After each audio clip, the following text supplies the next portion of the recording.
मलिया फूल बाड़ी सखिया 10 साथ डलिया लेल हाथ फूल लोढ़ चलली भवानी। मलिया फूल बाड़ी सखिया 10 साथ डलिया लेल हाथ फूल लोढ़ चलली भवानी।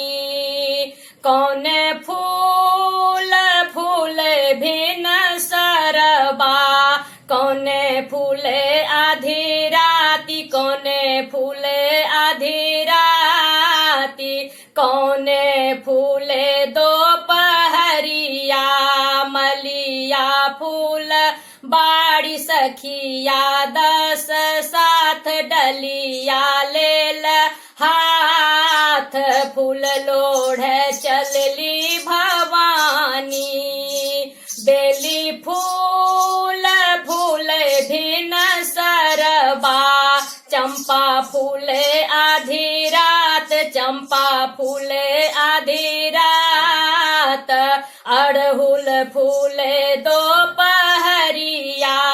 मलिया फूल बाड़ी सखिया 10 साथ डलिया लेल हाथ फूल लोढ़ चलली भवानी।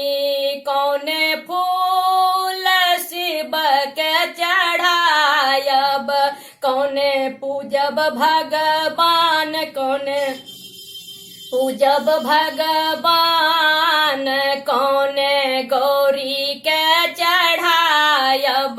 मलिया फूल बाड़ी सखिया 10 साथ डलिया लेल हाथ फूल लोढ़ चलली भवानी।